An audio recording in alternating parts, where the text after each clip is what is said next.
मी दुबईला गेलो होतो. मला माहिती नव्हतं, एका कार्यक्रमाला एका हॉटेलमध्ये गेलो तर त्यांनी माझ्या बाजूला जे 4 लोक बसले त्याच्याकडनं 5-5 लाख रुपये घेतले. मग माझ्यापासून 1 मीटर होते 2-2 लाख घेतले. मग पुरे 3-4 कोटी रुपये वसूल केले. मग तो एक जण सांगे का तुमच्याजवळ बसलो ते 5 लाख रुपये भरले म्हणून.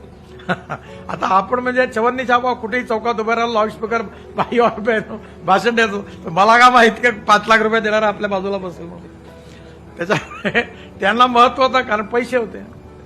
मला वाईट सवय, मी स्पष्ट बोलतो, पण मी तुम्हाला सत्य नाही सांगितलं तर मग चूक होईल. सध्या आपली स्थिती म्हणजे 3rd क्लासच्याही कमी असलेले मार्क मधले विद्यार्थी म्हणजे तुम्ही आहात. कारण पश्चिम महाराष्ट्र हा 1st क्लास आणि मेरिटवाला आहे.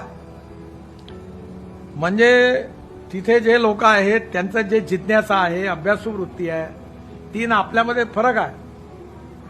आज हा कार्यक्रम जर तिथं झाला असता तर ह्या हॉलमध्ये नसता झाला, 5,000 लोक बसले असते. इथं आपलं फुकटात आहे. तर आता पुढच्या आग्रह आहे का 10 रुपये तरी लावा, तिकीट लावा. फुकटात दिलेल्या गोष्टीचा रिकामचोट आहे. चालले आले साहेब आले काही आहे बाबा असं. जेव्हा पैसे देते तेव्हा बरं वाटतं.